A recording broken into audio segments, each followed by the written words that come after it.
Afa.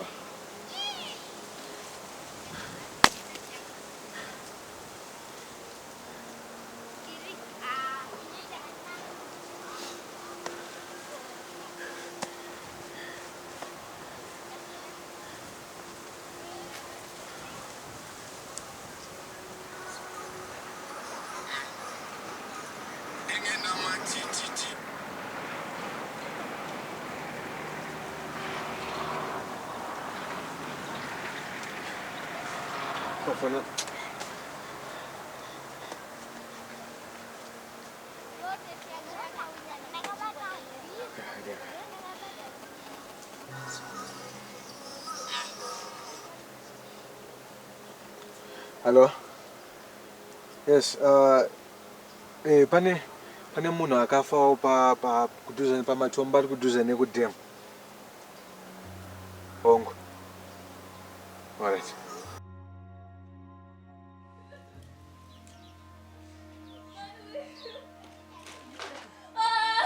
Kona iwe kuda chiko.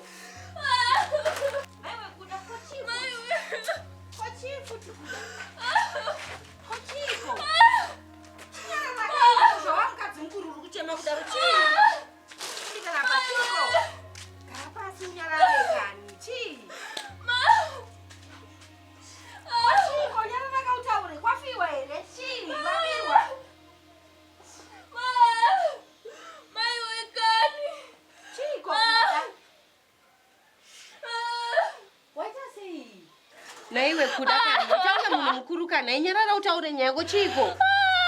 Tata ndazura. Yuwe Ndashirikadzi kani. Ndashirikadzi. Maiwe. Iwe uri kundudza kuti chiko iwe. Maiwe. Ndakasiwa. Ndakakuteerera. Maiwe. Andichasiya ndoita sei? Amadzachonodzuta sei?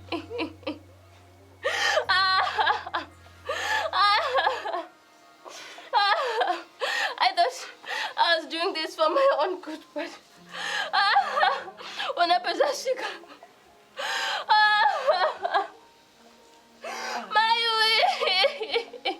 Shema.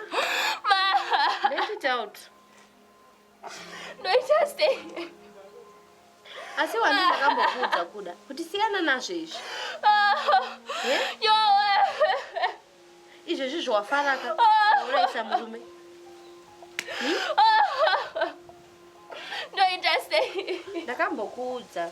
Many times I advised you kuti zviri nani mukurana pachena kana zvaramba mosiya wochinyasoita hako maboyfriends ako. Izvezvi zvika murume afa wafaraka wochinyatsodana navarume hopo vaunoda vakawanda. Ndoudza sei hama dzacho? Ndoita sei? Ipapa handingambokuudzi kuti hanzi hauna mhosva. Mhosva unayo ende ihombe futi. People are mentally ill out there and you never know kuti chinomutrigger kuti azoita whatever they do auzoti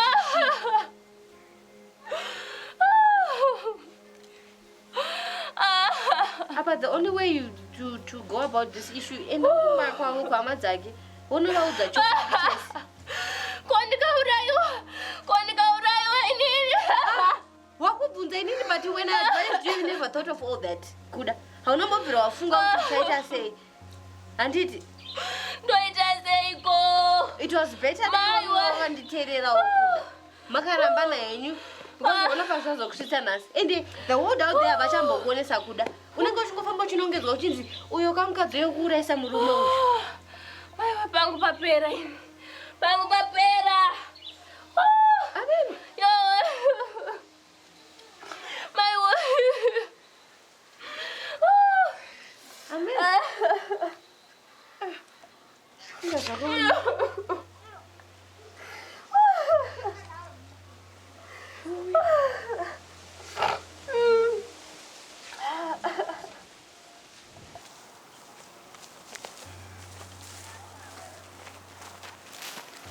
Hey. Ska takutongomsiya ipapa. Ndotita se andopata ngomwana ari. Tafona na mapolisi vanova vachimutora baba. It's good for him. Wafawa zorora, they say.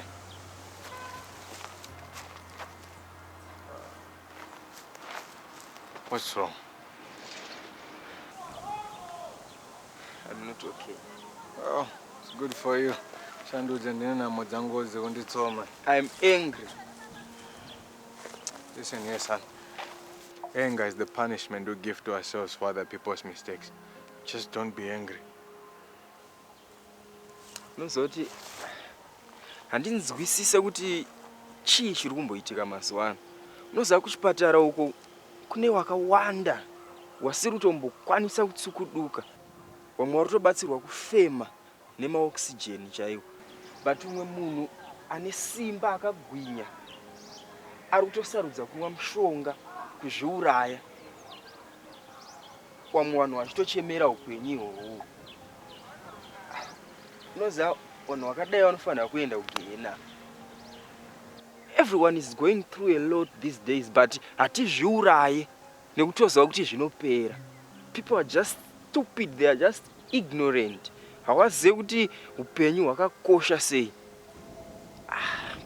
Handizivi kuti kafivhera mena kuti chii chapinda nevanhu mazuva zvokuti everyone is just finding pleasure in suicide.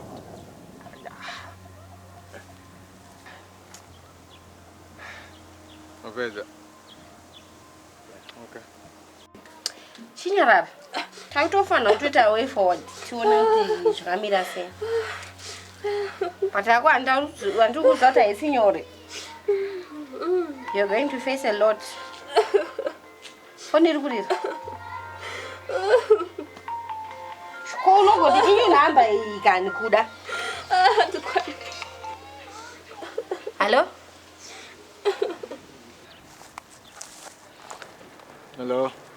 Ndimumetwawo kuda wife kuda. Aiwa ndisiri ni kuda ba kuda munin'ina wangu. Okay. Tatiripo murume wenyu paazviuraya saka pane zvinhu zvatinazvo. Munogara kopi? Togara Marondera. Marondera.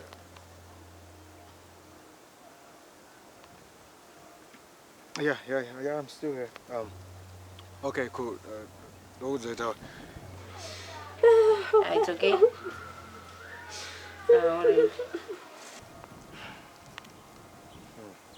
Kose wastika panzi Maronde.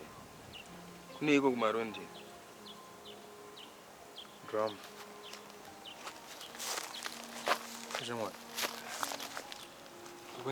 This is the end of the road for you and me. Go home.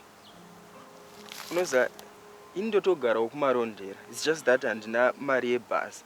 Plus we are in this together. Taona munhu itiri tese. Yeah, whatever. Thank you, my friend. Kuda. Munafona anzi ari kuuya kuno kuti ada kusangana newe. Chinyarara wakutofanira kutoshinga kuzvisimbisa.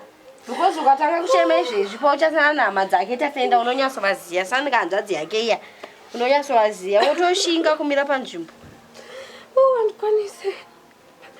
Ukwanise? Waidi kuzvifunga pawese pawaiita zvawaita ndichikutsiura. Ende dai ndisinambochitaura kawaiti. Chisimuka tione kuti tirongedze tione kutogadzirira. Rotorufu toshirikadzima kutonobatwa maoko makagara pakona. Dai makazvifunga izvozvo muchiita zvamaita zvingadai zvisiri kunetsa. Zvinhu zvandakambotaura. Ndandirongedze muzungu dzakamboita. Zvinhu zvandakambotaura kuda. Takunobudisa masofa panze nekuda kwako.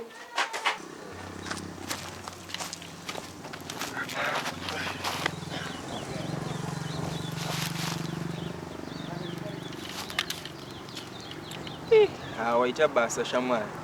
Ndazoya chirohwa nemhepo kati kumashure. Handisi shamwari yako. Handindowatunza kunoku ne-pick up truck. Chera honestly. Right, go home. Nitaperera pano ne. Ndotinogara Marondera. Ndaona shamwari dzako nehama dzako. ndogara pa 315 muna mbuya nehandi, but handisi kuenda. Da kutoendawo kunhamo. We are in this together. Nditeerera nditeeresa. Nandisi kuenda kunhamo. You kana unoenda kunhamo and unobata maoko unochema unodza ngoma whatever. I'm just going to deliver zvinhu zvemukadzi ndodzoka. Okay? You don't care. Why?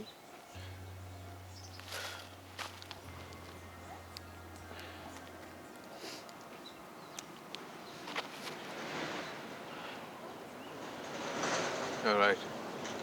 I don't give a damn about people who commit suicide. I feel no pity for them. You know, as you say, the problem with death is if you look for it, you will find it. If you don't look for it, it will find you. So I told her, man, you just have to enjoy life to the fullest. Live life. So that when death knocks at the door, you share a drink or two before you leave this world. But one very selfish man. One honest like the cash showed their life. This is a gift. Life is a precious gift.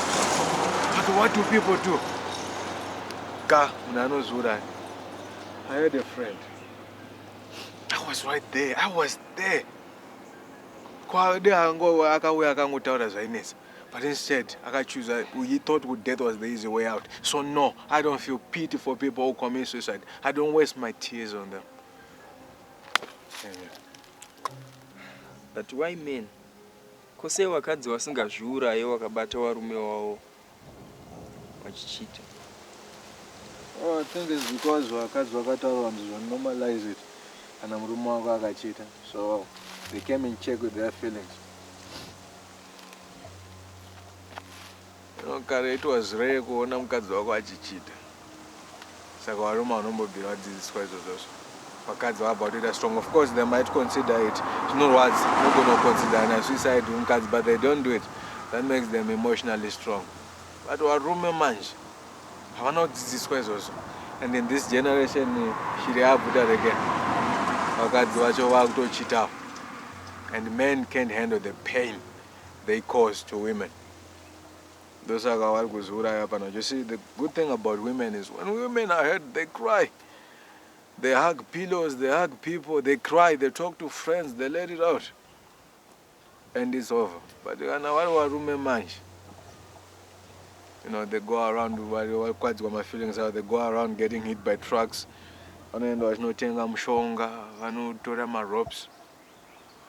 So I think that's the main problem. Because they're emotionally strong. Of course, suicide is not considered but they don't do it. That's the good thing.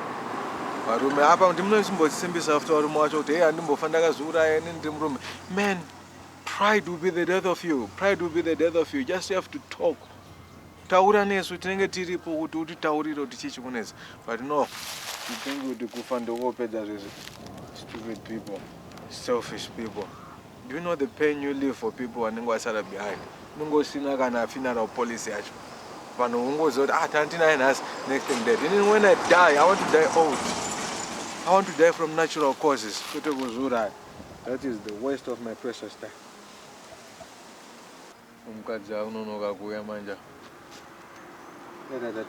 Patience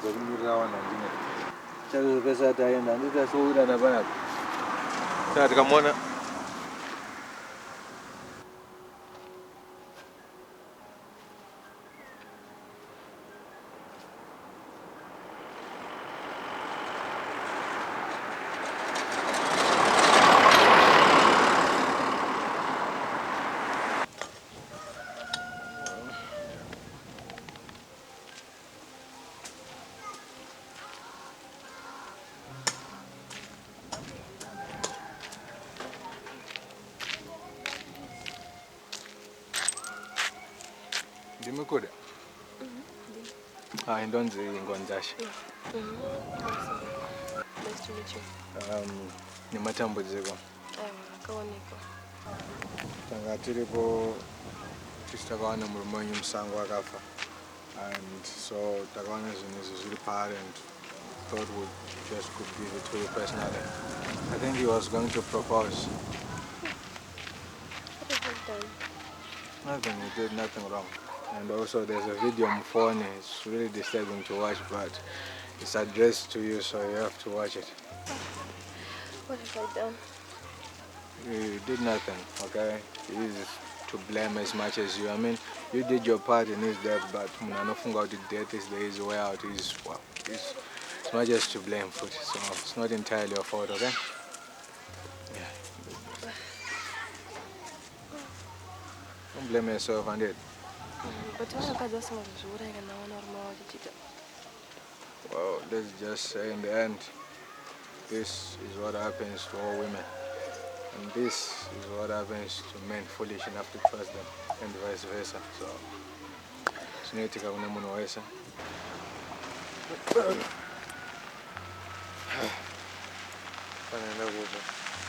Oh, wait, now I'm worried about it.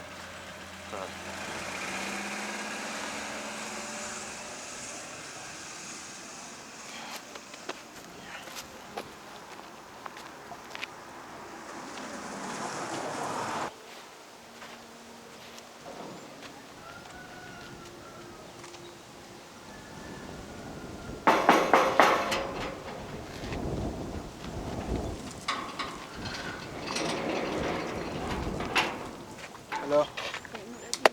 Zviri Mudzimba. Ndikutsva go Paul. Andiudza masikati ranga somewhere. Paul akafa 2 years ago. Nditori hanzvadzi yake. Akafa kudhara. Atofa. Huh? Eh.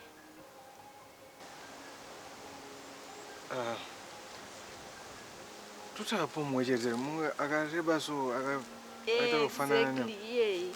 Kana muchida ndonomuratidza pane guwa rake. Akafa kudhara.